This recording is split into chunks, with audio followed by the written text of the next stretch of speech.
get situated so I don't look like an idiot. Hello, Florida. Florida. That's what I said in the last Don't episode. say that. I don't want to think about the fact that I'm back here. And unfortunately, we're obviously back home in the podcast room. Welcome to episode 4 of the Booked and Biased Podcast. Lots Yeah, going we're on, back. We're back in Florida. Unfortunately. Happy weekend. Happy weekend. Happy weekend. We don't know what day. It's the weekend. We're shooting for Friday, but You know, weekend's good. don't get your Weekend's hopes good. up, right? I feel like a good starting point is K-pop news. K-pop news. We do have some developments, Some comeback developments. ATEEZ, get in the corner. Go sit in timeout. Get in the corner. This one, You get in the corner. get out. We're going to put the photos up. These concept photos, Golden Hour Part 4 was good, right? Mm-hmm. I don't know how they took it to another level. How Like, did you do that? I was just telling Heather before we started filming, I was like, you're two men, My bias and my bias wrecker? get them out. Which, if you don't know. Blow up Yuno's picture real big right here. Dude. I think I audibly gasped when I saw it. And Yo Song's coming for me. This comeback.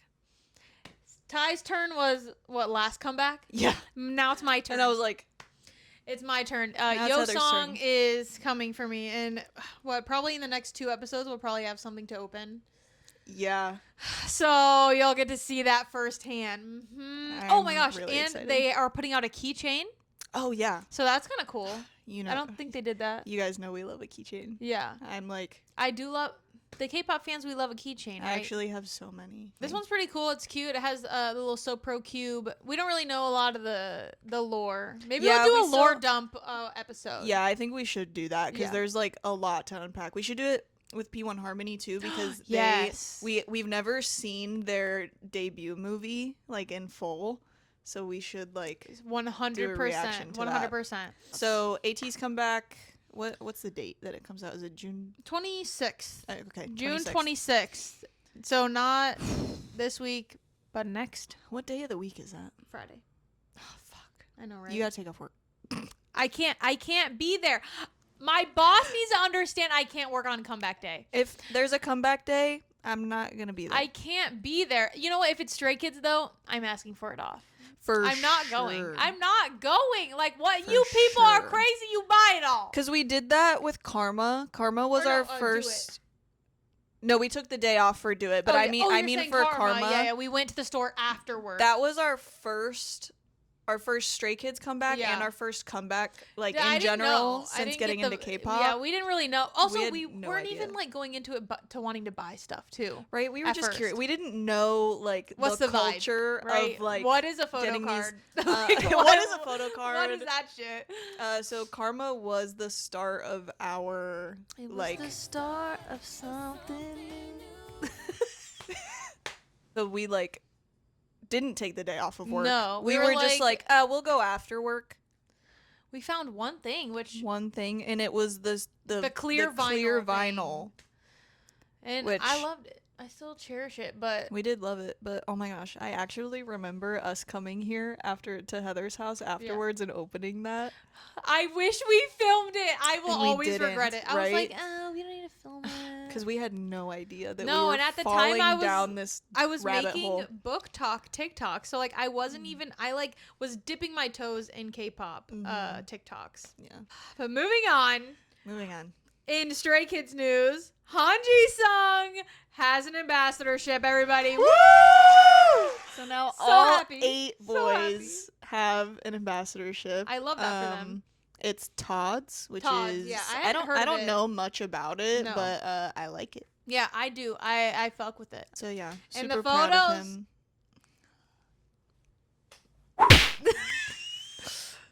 No, yeah! But like- It made me psycho. Bubble been acting up. this one right here. Sir, please stop sending stuff. You're stressing me out. On the 16th, Yeah. he was supposed to send his his kingdom photo, right? Y'all know Kingdom. If you don't, go get off of here. Go look up Kingdom. Look at a few on videos. YouTube, watch the kingdom videos. So he was supposed to send a picture from that because he had, you know, the goods out. Not the goods, but these goods. That's later. Anyways. But and instead of sending that in the morning, he sent a cute ass picture of Ian as a baby. It was actually so cute. Like, oh. And then he goes, I have so many like embarrassing photos of the members, but I have to ask for their permission. And he goes, I have so many funny ones of Felix. And I'm like, I want to see. Did you see the message too? And he was like, oh, I have a lot of Han too. And I was like, no. I was like, okay. Uh-huh. Can you text him? I want to see all of the pictures. Oh my god, I would love to read an excerpt from Lino's actually. So Lino had a bit of an existential crisis with a bug today. The translation, I went to the bathroom to wash up. 2 wheels are waiting. I know that's incorrect. Yeah, no. Whatever bug it was, that's 2 bugs were waiting for him. Mm-hmm. He said, what should I do? Wear rubber gloves and sanitary gloves? Don't you have a flamethrower? The only appropriate way to get rid of a bug. Richard can't eat it. Dude, what's so funny though is that was actually the moment where I realized, oh, he's talking about a bug. Yeah, because at first I was like, what are we reading? What is happening? Because I saw him message and I happened to like be on my phone, so I like opened it like as he was sending some stuff, and I was like, what is happening? So I'm seeing this like as it's coming in, and I'm like, what the fuck is he talking about? If you don't know, Richard is Hans lizard. Our sweet baby. And he said, shall we move out? What do you use to catch it? I fought for now. 1. It seriously gave me goosebumps and made noises while screaming. I need like to learn Korean better because for real. I need to know. Are they a couple? Why are you 2 together? But also me just thinking about like these are just Lino's inner thoughts that he's literally just like sending into bubble, and I love that. Anyway, I'm sending you to the sky. I think the translation from Korean to English makes things so much more dramatic sometimes, and it's so funny. It's literally fucking hilarious, and I'm obsessed. Also, I know recently, so my boyfriend watches Meat Canyon, and I guess he made a video about K-pop, and Travis said he like brought up Bubble and like made a point. He was like, who would want to like sign up for this and pay for this like parasocial text relationship? I said, me, right here. But and also, it's not even an egregious amount of money. We paid $35. I know, like some people pay what, 20 something for Netflix. Well, this is my tunes. This is my show. Yeah, my show is on. Shut up. I'll cancel my Netflix subscription for that. Like, what? It's very entertaining to me. That's why I like to look at it. You're not the one spending the money, so how about you do some of this? I love you, Papa Meat, but he doesn't know. No, like you really don't. Because unless like us like a year ago, right? We'd be like, we would have been like, what are you doing? You're paying $35 for what? For them to text you, and yeah, it's funny. But at the same time, we are like retired fangirls. Well, not retired anymore, but like, right? But like we were fangirls in a past life also. So I'm like, if you've never been a fangirl, I feel like you just don't get it. No, you really don't get it. It's this is the life I like. Holy shit! If One Direction had a bubble type thing back in the day, if they had photo cards, oh my god, guys, wait! Imagine if One Direction had photo cards. Oh my god. I know like in like Western music now, right? Mm-hmm. Like boy bands don't really like exist anymore. Why did they stop? I feel like One Direction is kind of where they stopped. It was like One Direction, like Big Time Rush, are kind of. I was gonna say Big Time Rush. I think is like the last one standing at this point. Because I went to a Big Time Rush concert in like 2022. I was like, yeah. Oh my gosh, I wish I would have gone. Kendall. Woo! What? Have we talked about this? Is Kendall your favorite? He is my favorite. Is he your favorite? Yeah. No, I don't think we've talked about this. God. No, Kendall was always my favorite. No, and I did like Kendall. I actually saw TikTok like today or yesterday that was like, I think the biggest disappointment of Big Time Rush is that Kendall is bald now. And I was like, he's still sexy, though. He is. He still looks good. I follow him. No, I don't give a shit. Right? I don't give a fuck. I don't care about anything. I don't give a shit. I don't give a fuck. I don't care anything. I love you, RM. If you watched the last episode, if you didn't, I don't know why you're here. Go watch the last episode. Mm-hmm. We asked you to guess what you thought we were going to read next. Yes. There is... Joke's on you. We've had it in front of you this whole time. It's dark romance. You have 2 seconds. 1, 2. Lights Out! Oh my god, by, dude. Nevessa Allen. Oh my gosh. This has been on my TBR for a while. A long time. Ever since I discovered her on TikTok. Yeah. I think like pretty much ever since it came out, because it didn't come out that long ago. I don't think so. It's a 3-book series so far. Yeah, and I think it's kind of like the Lord series where it's like each one follows different people. Just the same universe. Yeah. But this is the first one of the series. Was very, very popular on BookTok. Oh yeah. But yeah, it's a dark romance. It's about stalker vibes. Stalker vibes. So if you're not into that, maybe this won't be for you. Yeah. If you read Hunting Adeline, this might be for you. This might be for you. We did read that. If you are underage, leave this podcast. Yeah. I love you. This is not for you. We're old women. Yeah. Nuna Racha. But we are going to read this. That's why we don't want you here. So now that we've finished Throne of Glass, also, if you didn't watch the last episode, you wouldn't know that. You wouldn't know that. Get out of here. Get out of here. Go watch the last one. We talk about a lot of interesting shit in the last one. But yeah, so we are going to start this together, and we're going to read out loud. It's gonna be really interesting because I know this book is spicy. Heather has a physical copy. I have it on my Kindle. Also, aww. Can you see that? Oh, is it backwards? Fuck. If you watched our TikTok unboxing, mm-hmm. or if you got the fan club membership for Stray Kids, right, you would know. That's it. Actually, he's actually too cute. Oh my god! Wait, he can't be in the room. I'm actually so excited because if you watched the last episode, you heard our thoughts about Throne of Glass. But, like, I'm just really excited to have something fun. Yeah, like, a change of pace. Right? I'm excited for. Something fun, something spicy. It's, like, a little bit shorter. I think this is, like, maybe 500 pages? Not even? Oh, it's literally like 397 or something. Oh, yeah, perfect. So this will be a quick one, guys. Sorry, the couple who slays together stays together. Do they murder people together in this?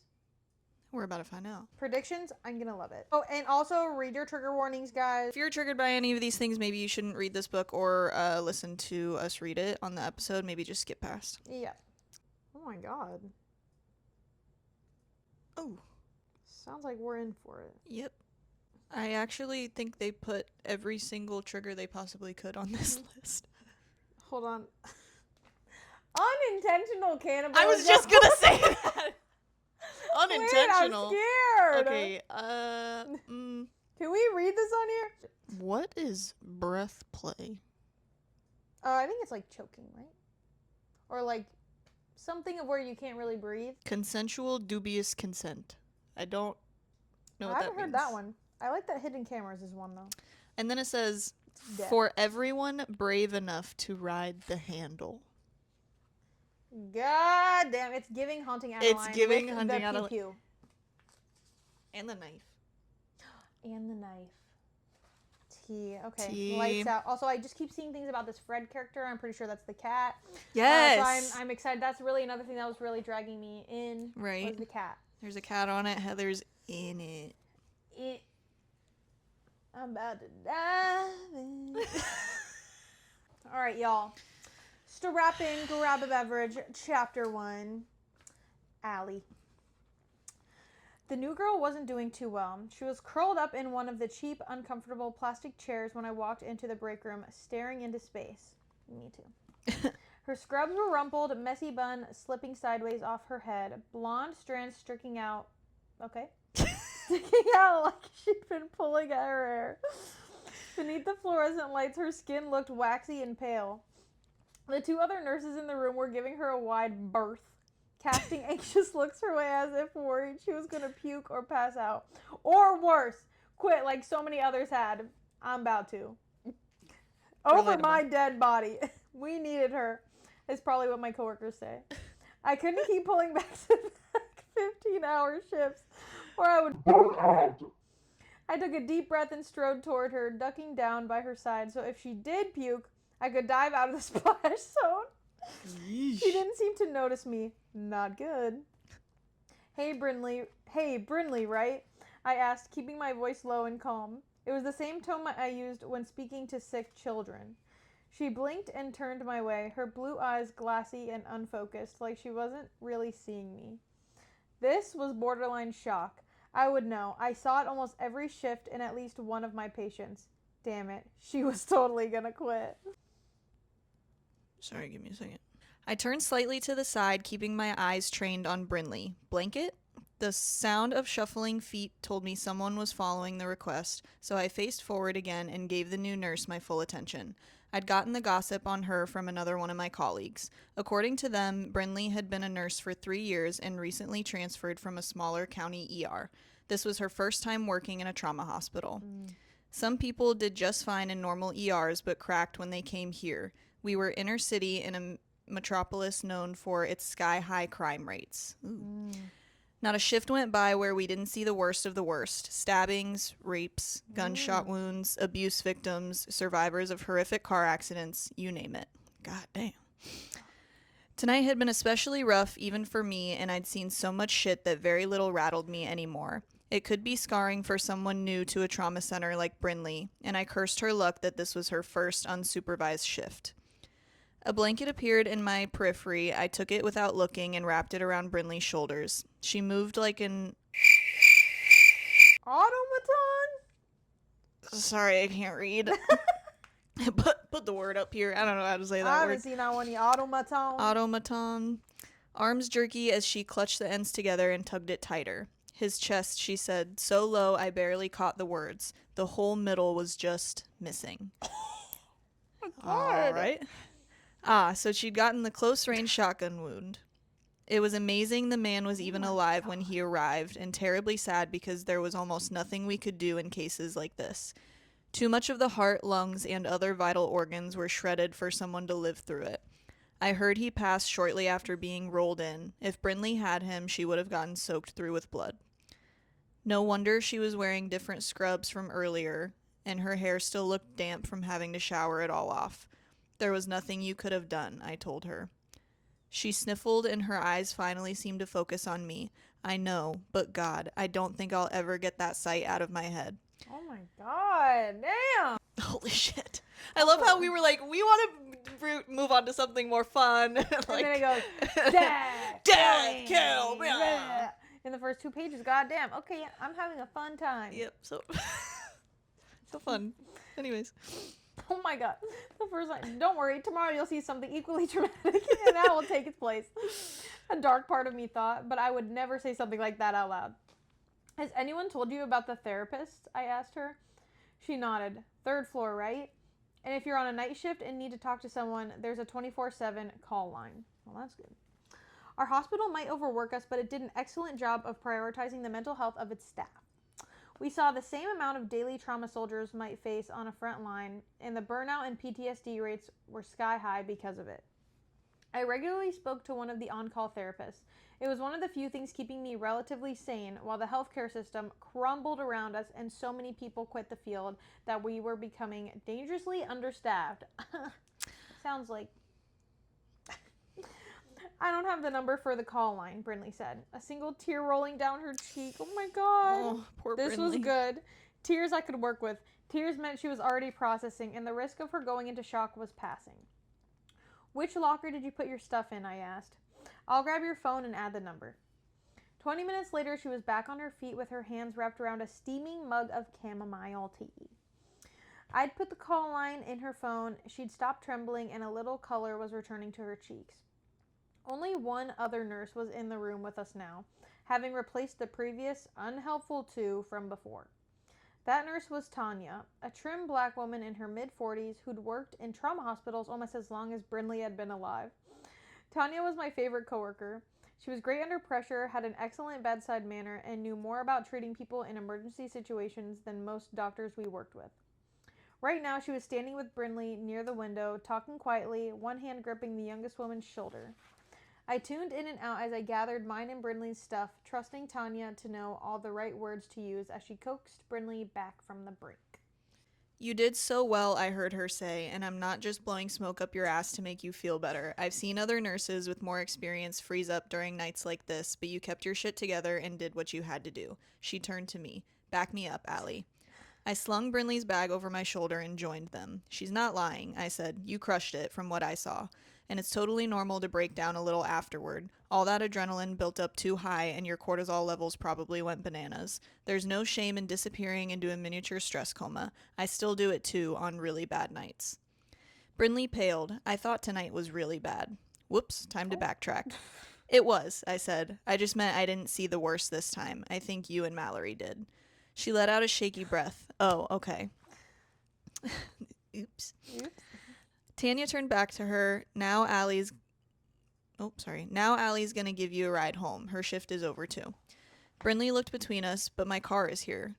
Tanya nodded. Yes, but we don't think you should drive right now. Brindley seemed to see the wisdom in that. Yeah, you're probably right. Don't worry, I said. I checked your schedule. We're both on shift at the same time tomorrow, so I'll give you a lift back. You parked in the employee lot? She nodded. Your car should be fine there. Do you need to get anything out of it? She frowned. I don't think so. Tanya plucked the tea from her hands. Then you two should get out of here while you can. Thank you, I mouthed at her. She nodded. I honestly could never work in a hospital, by the way. No. I actually would never want to do that in my life. Never. I've had like some moments in my life where I'm like maybe I could be a nurse, and then I'm like, yeah, like hospital money, right? Good money. But like especially in like ER, trauma center, or whatever. Hell no. It wasn't uncommon to get roped into a few more hours of work if you loitered too long after your shift ended because someone always needed an extra set of hands or more people were required to help stabilize a patient. Brindley wasn't in any shape for that, and I'd been here 4 extra hours already. It was time to go. I steered Brindley toward the exit, and we took the back way out to avoid running into anyone else. She was quiet as we walked, but looked much better than when I first saw her, so I took that as a good sign. Do you live with anyone? I asked her. My boyfriend, she said. Is he home right now? I didn't love the idea of leaving her alone if he wasn't. She nodded. He is. I texted him at the end of my shift before I sat down, and well, you saw. Talking about it helps, I told her. I'm not sure if your boyfriend is squeamish, but telling him about what you went through tonight could get some of it out of your head. I'm not sure, she said, her voice laced with indecision. You don't have to go into detail, just the basics. And I put my number in your phone along with the therapist line so you can always call me too. She shot me a relieved look. Thank you. I don't think he'd get it, you know. I nodded. I did know. Unlike Brindley, I was single-ish. But even when I had partners, I didn't talk shop with them. I never dated seriously. I was too career-focused for that right now. And talking about a bad day or how sad it was when I lost a patient felt like the kind of thing you saved for a significant other. Mostly, I spilled my guts to therapists or other nurses. And from the look on Brindley's face, I could tell she would be the same. Civilians, as we called non-healthcare or emergency workers, didn't get it a lot of the time. We chatted more on the way home about safer topics like the latest TV show everyone was watching to distract ourselves from the night we'd had. Yeah, I don't know. If I was in that position, like in like the trauma center and I saw shit like that, I really don't know if I would want to talk about it afterwards. It's true. Like you just kind of want to be like, right? Just okay. And I saw it and I am processing it and I would like to let it go now. It's probably better to talk about it, but it probably is. Maybe like with a therapist probably. Yeah. But god damn. That's what the helpline is for. Yeah. By the time I dropped Brindley off at her townhouse, the sun was starting to rise over the city, glinting off the distant high-rises and painting the clouds a macabre ombre that ranged from the deep purple of new bruises to the arterial red of freshly spilled blood. Oh my god, I love the description. So she's... this job is perfect for her. Yes. God damn. Or maybe the job made her this way. I don't know. Oh my god, the next line. God, I'm morbid this morning, I thought. pulling my eyes from the sky. I'd spent so much time trying to help and then distract Brinley that I hadn't processed my own shit show of a night. There was a guy who'd gotten stabbed 3 times, a woman with a broken wrist, bloody nose, and a guilty-looking husband who wouldn't let her speak for herself, and a 2-year-old with RSV so bad he had to be med-flighted to the children's hospital. Sounds like my worst nightmare. Yeah. The worst was the homeless man with frostbite, not because it was an extreme case. His frostbite was relatively mild and he'd keep all his toes, but because no one else in my rotation wanted to go in his room because he smelled so bad, complaining loudly enough in the hall outside that he probably heard them. It both broke my heart and pissed me off, so I sent the others running and took care of him myself. Those were the kinds of cases that stuck with me now, not the overly gory ones, but the sad ones. I fixated on them. Where was that man's family? Were they looking for him? What about the woman being abused by her husband? Would she be able to get out before he hurt her again? My drive home passed in a blur as these thoughts filled my head, and before I knew it, I was pulling into my driveway. The street was dark enough that my house was lit up by twinkling string lights. It was well into the second week of January, but a few of my neighbors still had their holiday decorations up, so I wasn't rushing to take mine down. Seeing those lights flashing merrily in the pre-dawn gloom was precisely the kind of pick-me-up I needed, anything to keep the darkness at bay. I turned my car off and got out. My house wasn't much, just a small 2-bedroom craftsman-style cottage in a semi-safe neighborhood, but it was all mine, and I was damn proud of the work I'd done fixing it up and putting my unique stamp on the place. So we're getting kind of an idea of, like, I don't know what, like, state they're living in. No idea yet. It hasn't yet. said yet, but we got a time of year at least. Yep. We're in January. Early January. Christmas lights are still up. Love that. They haven't said anything about snow, but we kind of have an idea. We'll learn.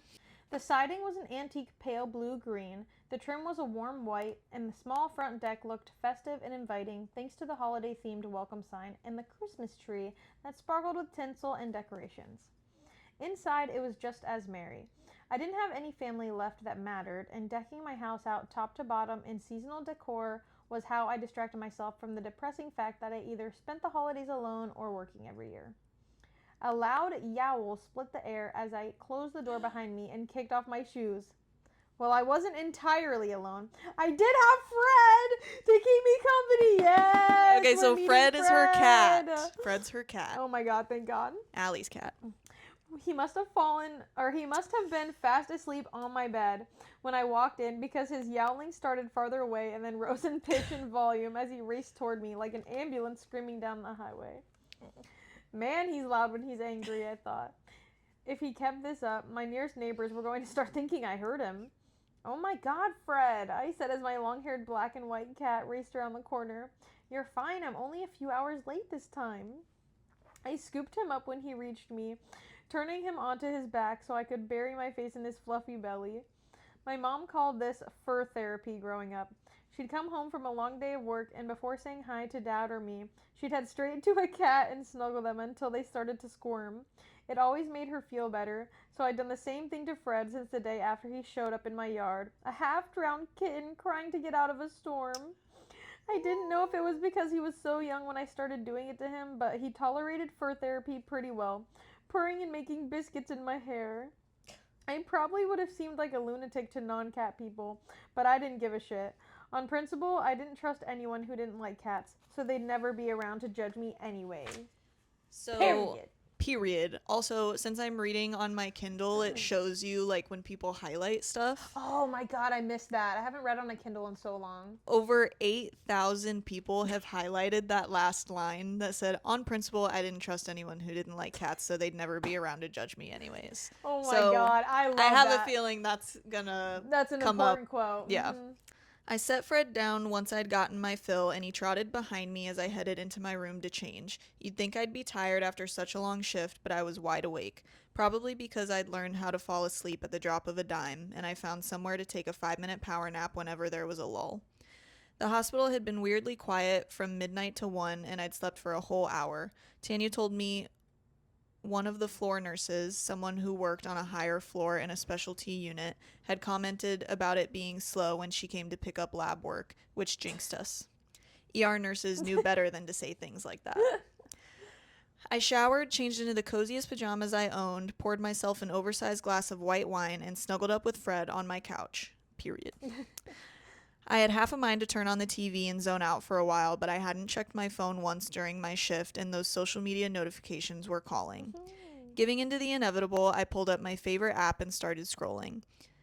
There were the unexpected videos of cute animals doing cute things, people acting like idiots and getting themselves into trouble, story times about exes, and muscular people posing in gym mirrors. But more than anything else, there were thirst traps. Specifically, thirst traps of men wearing some sort of mask. My sock. My sock. My sock. My bookmark. Anyway, we love a mask. Woo! We love a mask, man. And it's getting interesting. And okay. It's getting interesting. Let's go. My obsession with them started at the beginning of autumn when this subgenre of videos rose to the spotlight every year thanks to horny book lovers and lusty lurkers like me. Yes! Period. With one hand, I scratched behind Fred's ears. The other was busy smashing that like button for videos of men dressed in cosplay, decked out in futuristic military gear, and even a few sporting full horror movie costumes. I saved my favorites. I saved my favorites for the ghost-like masks, though. The shirtless ones had me drooling. Add in a knife and some fake blood, and that was an instant follow. Girl! I wore the wrong shirt! Next episode, Heather will be wearing a Scream mask. My absolute favorite creator was a user with the handle the.faceless.man. I'm already liking where this is going. And I like it. Because he had everything I loved most. A custom mask that was unlike anyone else's and was as sensual as it was terrifying. Muscles, good lighting, exceptional music selection, and an innate understanding of how to reel the viewer in and keep us begging for more. It's getting interesting, ladies and gentlemen. I had a whole favorite section devoted to his videos, and I routinely went back and rewatched them whenever I needed a distraction after a bad shift, like tonight. I drained the last of my wine. Damn, I completely lost track of time when I scrolled, and got up to pour myself another round. Fred jumped down from the couch and curled inside his little felt house by the TV, having reached his snuggle limit. Me. I checked his food and water in the kitchen. Both were still mostly full, and emptied the last of the wine into my glass. By the time I finished it, I'd be half a bottle deep. Yep, I'd be tipsy soon and hopefully tired. I only had 10 hours until my next shift started, and I desperately needed to catch up on all the sleep I'd missed during the usual holiday uptick at the hospital. I tugged a blanket over myself as I sat back down and then pulled up my videos of the faceless man, as I'd taken to calling him.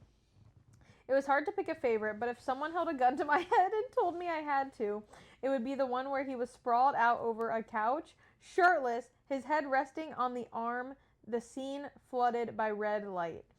He was only visible from the ribs up, his skin covered in tattoos, muscles clenched as his arm moved in a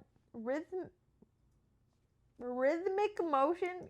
Jesus, we cannot read this again. That suggested he was jerking off, but didn't go far enough to get him banned. And here we go. And I never knew where to look when I watched it, at the way his biceps tensed and flexed with every stroke, or how his chest heaved like he was on the brink of doing what? First of all, they spelled it wrong. Or just off screen, where I could imagine his hand pumping his straining cock.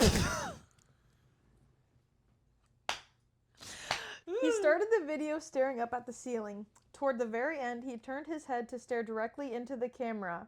And even though I knew a mask couldn't have an expression, it felt like his did. Like those gaping black eyes stared straight into my soul, and that smirking mouth was calling my name while he came. Stop whispering it. We're not alone. Okay. The video cut off right after he turned his head, and it was embarrassing how many times I'd paused it right before that happened so I could stare into those eyes a few moments longer. Whew. Oh my god, we're at the end. Oh my god. Okay. All right. What would it be like to be in the room with him when he filmed it? To be the one he thought of while he got himself off? Or better yet, to come home one day and find him taking up this very couch as he waited for me in the dark, covered in blood, light glinting off the steel of his knife. Oh, girl, I think you need to call that helpline and see a therapist. No judgment, but goddamn. Oh my god, the cover. You had me until covered in blood. Yeah. I don't want to touch that. Whatever again, you like. no judgment, but that thought made me shudder with a mix of desire and fear. I wanted it in a way that probably wasn't healthy, but after all the ugly shit I'd seen working in the trauma center, and even before that in my fucked up teen years, it was only natural that my tastes were starting to skew heavily toward the dark side. Maybe Tyler will wear it for me, I thought. Right, Tyler. The guy I'd been hooking up with for almost a year now. I'd nearly forgotten about him. It wasn't that he was forgettable, exactly. He was good looking and a decent lay. But when work got busy, I tended to lose myself in it, and that had been happening a lot because of the hospital staffing crisis. When was the last time we hooked up? It must have been before Christmas at least, meaning it was far past time for a booty call. Ain't that right? Mm-hmm. Tomorrow was my last shift of the week, and then I had 2 glorious days off. What better way to spend them than spread out under a man who knew where a clit was? Oh my god. Girl, I hope you do. I drained my wine, feeling high on the possibility of experiencing a masked man in real life. Before I could think better of it, I screenshotted an image of my favorite video and sent it to Tyler along with a text. T. I have 2 days off starting Friday. Want to come over that night and bring a mask like this? I promise I'll make it interesting for you. Oh, girl, you are god. bold. His response didn't come back until a few hours into my shift the next day because he'd been asleep like a normal person when I sent my text. My heart sank as I read his words. Damn, girl, you still alive? I thought you ghosted me. It's been 2 months. Pass on the mask thing. I'm not into it, and I'm seeing someone anyway. You bitch. Okay. Yikes. Last page. 2 months? Had it really been that long? I scrolled up in our text thread and shit. It had. Maybe it was time to book another therapy session and ask if they had any tips for balancing a personal life alongside this line of work, because clearly I was failing. Oh my god, what a chapter. Oh my god, the next chapter just says Josh. Oh my god, but you gotta wait for that. Oh my god. Yeah, we're only reading the first chapter. What do you think? What do you think this is? Oh my god, just the first chapter is crazy. I know this book is gonna be absolutely insane. Yeah, this is gonna be... Some of these are gonna be really hard to read out loud. That first one was even like... Oh my god. I got whiplash. I got whiplash. Yeah, this is bringing me back to like the ritual and haunting Adeline. For sure. Those days of it's been so long since we've read a dark romance. No, literally, I'm excited. This is about to be insane, and hopefully a quick one. I will say I'm really glad, because at first I was like, God damn, is this whole first chapter just going to be a depressing story about this guy in the ER? But let us know if you've read this book. No spoilers. No spoilers. But we'll be seeing a lot more of this book in the next few episodes. So this has been episode 4 of the Booked and Biased podcast. Like, subscribe if you want to see us read more of this crazy ass book. Yeah, we'll definitely read some more chapters. We'll read on our own in between, but we'll read some chapters on the pod for sure. All of our socials in the descriptions. We'll probably talk about this book at least on my TikTok. 100%. So. Thank you so much for watching. We love you. We love you. Bye.